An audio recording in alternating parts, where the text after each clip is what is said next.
प्रिय दोस्तों, प्राचीन समय की बात है। एक छोटे से नगर में एक किसान अपनी पत्नी के साथ रहा करता था। किसान के घर की स्थिति बहुत ही खराब थी।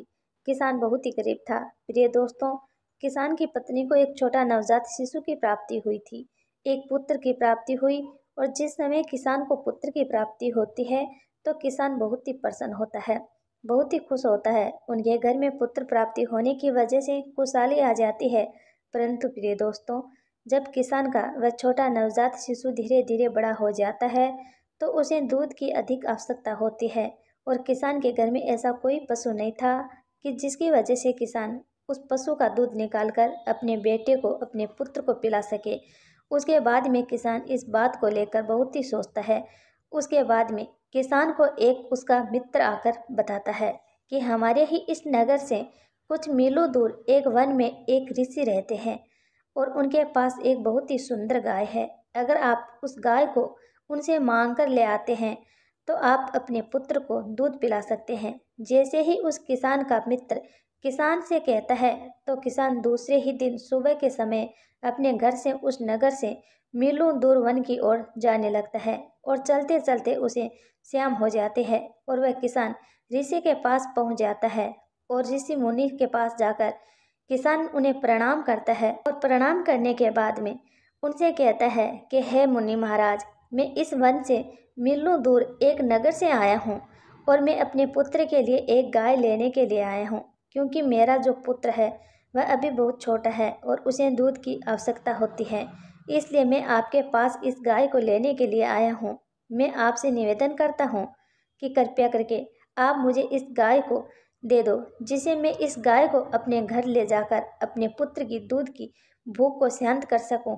उसके बाद में वह किसान उस ऋषि से कहता है कि हे मुनिराज, आप जो भी चाहोगे, जितनी भी चाहोगे उतनी मुद्रा में आपको देने के लिए तैयार हूँ। इस गाय को आप मुझे दे दीजिए। प्रिय दोस्तों, उसके बाद में ऋषि उस किसान की बात को सुनकर हंसने लगा और कहता है कि हे प्रिय बालक, अगर तुम्हें अपने पुत्र की दूध की भूख को शांत करना है तो तुम इस गाय को निःशुल्क ले जा सकते हो। इस गाय को तुम्हें देने के एक पैसे भी नहीं लूँगा, क्योंकि मैं एक ऋषि हूँ। ऋषि और साधु को, वनवास काटने वाले इंसान को धन की कोई आवश्यकता नहीं होती है, इसलिए तुम इस गाय को निःशुल्क ही ले जा सकते हैं। परंतु इस गाय को ले जाने से पहले मेरी कुछ शर्तें हैं और उनको तुम्हें मानना होगा। उसके बाद में वो ऋषि उस किसान से कहने लगते हैं कि किसान, जिस घर में गाय माता जाती है उस घर में हमेशा सुख समृद्धि और लक्ष्मी वैभव गाय के पीछे पीछे जाते हैं, क्योंकि गाय को 33 कोटि देवी देवताओं का आशीर्वाद है। और इसी कारणवश जिस घर में गाय माता जाती है उस घर में सुख समृद्धि साथ ही जाती है। इसलिए तुम हमेशा इस गाय को इसकी भूख के उपरांत भोजन, चारा और पानी और इसके रहने और बैठने की व्यवस्था समय समय पर ठीक ठाक करना। उसके बाद में वे ऋषि उसे कहता है कि किसान, ये भी कहा जाता है कि जिस घर में गाय माता जाती है उस घर में कभी भी धन की कोई कमी नहीं होती, क्योंकि जिस घर में गाय माता जाती है उस घर में गाय के पीछे पीछे रिद्धि सिद्धि के दाता और भाग्य के विधाता जाता है, यानी कि स्वयं माता लक्ष्मी के स्वयं पुत्र भगवान श्री गणेश जी भी जाते हैं। इसलिए तुम इस गाय को रोज सुबह उठते ही एक रोटी अवश्य खिला देना। अगर तुम रोज सुबह उठते ही इस गाय को एक रोटी खिला दोगे तो उसे भगवान श्री गणेश तुमसे प्रसन्न हो जाएंगे, जिससे तुम्हें घर में कभी भी धन की कमी नहीं होगी और तुम्हारा दुर्भाग्य समाप्त हो जाएगा, तुम्हारे सौभाग्य की प्राप्ति होगी। प्रिय दोस्तों, उसके बाद वह ऋषि उस किसान से कहते हैं कि हे किसान, अगर तुम इस गाय को अपने घर ले जा रहे हो तो कभी भी इस गाय को छोड़ मत देना। कहीं तुम इस गाय को अपने घर ले जाने के बाद में और इसका फायदा उठाने के बाद में, यानी कि जब तक तुम्हें ये दूध देती है, और जिस दिन तुम्हें दूध देना बंद कर दे तो उस दिन इस गाय को छोड़ मत देना। अगर तुम ऐसा करते हो तो उसी समय तुम्हारे बुरे वक्त की ताली बजने लगेगी। प्रिय दोस्तों, ये बात कहकर और ऋषि उस किसान को गाय ले जाने के लिए कहता है और फिर वह किसान अपने पुत्र के लिए उस गाय को लेकर अपने नगर की ओर आने लगता है। और फिर वह किसान जैसे ही अपने घर आकर पहुंचता है तो वह किसान उस गाय माता को हरा चारा खिलाने लगता है और उसे एक अच्छी और स्वस्थ जगह पर एक पानी के स्थान पर बांध देता है। उस गाय की खूब देखभाल करता है और वह गाय उस किसान को दूध देने लगती है और वे किसान उस गाय के द्वारा दिए गए दूध को अपने बेटे को पिलाकर अपने बेटे की भूख को शांत करता है। उस गाय को अपने घर में रखने लगता है और उसकी देखभाल करने लगता है। उस दिन के बाद से ही उनके अच्छे दिन आने लगते हैं और वह किसान देखते ही देखते पूरे गांव में सबसे धनी व्यक्ति बन जाता है। पूरे नगर में बहुत अच्छा एक घर बनवा लेता है। जिस दिन वह किसान अपने किसी कार्य को लेकर अपने घर से बाहर जाता है तो वह अपनी पत्नी से इस बात को बोल कर जाता है कि गाय माता को किसी भी चीज़ की कमी नहीं होनी चाहिए। प्रिय दोस्तों, जिस तरह वो किसान गाय माता की खूब देखभाल करता और गाय माता उस किसान को जागृत रूप से परिचय देती रही, परंतु प्रिय दोस्तों, एक दिन की बात है, वह गाय माता दूध नहीं देती है। जिस दिन वे गाय दूध नहीं देती है तो वह किसान कुछ नहीं सोचता और सोचने लगता है कि हो सकता है कि कोई भी कारणवश ये गाय दूध नहीं दे रही हो।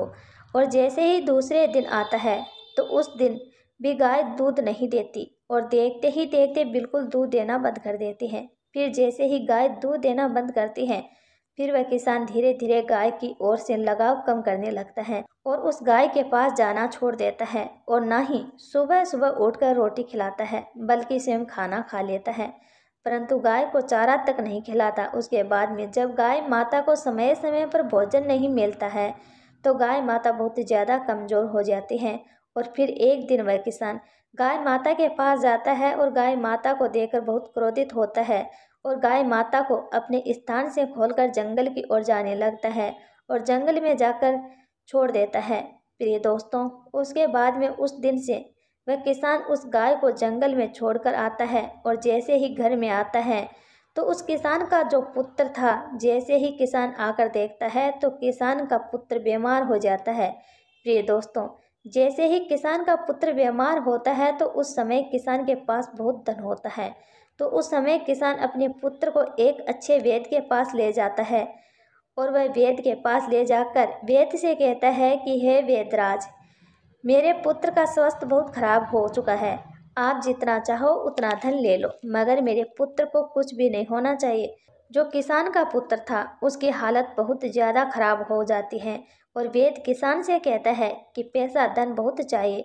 उस किसान का जितना भी धन था, जितना भी उसके पास था, वह सारा धन अपने पुत्र के इलाज में लगा देता है। इसके बाद में किसान के पुत्र का स्वास्थ्य में कोई सुधार नहीं आता और फिर अंत में ये वेद और धन के बारे में बोलता है तो वह किसान सेठ अपने द्वारा बनाए गए उस घर को भी बेच देता है और अपने पुत्र के इलाज में लगा देता है। प्रिय दोस्तों, उसके बाद वह किसान सेठ पूरी तरह से बर्बाद हो जाता है, कंगाल हो जाता है और फिर उसका पुत्र भी ठीक हो जाता है और वह किसान अपने पुत्र को लेकर अपने घर अपने नगर की ओर जाता है और उसके पास कोई घर भी नहीं होता है और ना ही धन होता है। तो वह किसान पूरी तरह कंगाल हो जाता है और अपने पुत्र को अपने पुराने घर अपनी पुरानी झोंपड़ी में लेकर चले जाता है और वहाँ पर जाकर रोने लगता है और बहुत ज़्यादा उदास हो जाता है। उसके बाद में वह किसान समझ जाता है कि यह सब मेरे ही कर्मों की वजह से हो रहा है।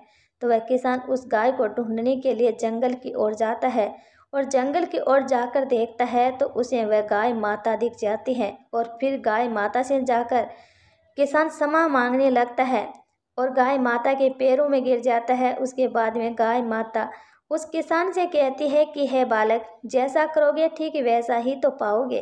प्रिय दोस्तों, उसके बाद में वह किसान गाय माता से माफ़ी मांगने लगता है और गाय माता किसान से कहती है कि हे किसान, अगर ऐसी बात है तो मैं तुम्हें आज 3 बातें बता रही हूँ और इन 3 बातों पर तुम्हें आज के बाद हमेशा अमल करना है। प्रिय दोस्तों, उसके बाद में गाय माता उस किसान को 3 बातें बताने लगती है और कहती है कि हे किसान, पहली बात, कभी भी किसी मनुष्य को अपने मित्र के साथ छल नहीं करना चाहिए, क्योंकि जो मनुष्य अपने मित्र के साथ छल करता है या फिर अन्य किसी व्यक्ति के साथ छल करता है या फिर उसका फायदा उठाता है, वो मनुष्य अपने जीवन में कभी सुखी नहीं रहता। क्योंकि जो मनुष्य दूसरे मनुष्य के भाग्य का छीन कर खाता है वह भोजन उसके पेट में कभी भी नहीं पचता है। इसलिए कभी भी किसी भी मनुष्य को किसी के साथ में छल और उसका फायदा नहीं उठाना चाहिए। प्रिय दोस्तों, उसके बाद गाय माता दूसरी बात बताने लगती है कि कभी भी हम अपने समय, अपने धन और अपने मन पर अपनी इच्छाओं को हावी ना होने देना चाहिए, क्योंकि जो मनुष्य अपने समय और अपने धन पर अपने आप पर गर्व करता है, वो मनुष्य अपने जीवन में हमेशा कहीं ना कहीं तो ठुकराता ही है। प्रिय दोस्तों, और मनुष्य का समय एक जैसा नहीं होता है, क्योंकि कभी देखा जाए तो कभी ना कभी देख लेना, जो पहाड़ों पर, जंगलों में पता होता है, कभी पत्थर के नीचे होता है तो कभी पत्थर के ऊपर होता है। ठीक उसी प्रकार समय एक ऐसी घड़ी है जो बदलने में देर नहीं लगती। इसलिए कभी भी किसी मनुष्य को अपने समय पर, अपने धन पर, अपने मन पर कभी गर्व नहीं करना चाहिए। उसके बाद में गाय माता तीसरी बात बताने लगती है और कहती है कि कभी भी किसी मनुष्य को अपने घर के मामले में अन्य लोगों से राय नहीं लेनी चाहिए, क्योंकि प्रिय दोस्तों, कहा जाता है कि अगर हमारे घर में लड़ाई झगड़ा हो और अगर हम उस झगड़े के बारे में हमारे पड़ोस के अन्य लोगों से किसी भी चीज़ के बारे में हम राय ले रहे हैं, तो वह लोग हमेशा काम बिगाड़ने के बारे में ही सोचते हैं। इसलिए कभी भी अपनी किसी कार्य के लिए अन्य लोगों से नहीं पूछना चाहिए और साथ ही अपने घर की बातों को अन्य लोगों को नहीं बताना चाहिए। प्रिय दोस्तों, ये 3 बातें गाय माता किसान को बताती है और किसान फिर से उसी समय गाय माता को फिर से अपने घर की ओर ले आता है और फिर से किसान गाय माता की सेवा करता है, गाय माता की बताई गई 3 बातों पर अमल करता है और देखते ही देखते वह किसान फिर से धनी होने लगता है और उसका अच्छा समय आने लगता है। उम्मीद करते हैं प्रिय दोस्तों, ये कहानी आपको पसंद आई होगी। पसंद आए तो प्रिय दोस्तों एक प्यारा सा कमेंट ज़रूर करें और वीडियो को लाइक करें। धन्यवाद दोस्तों। राधे राधे।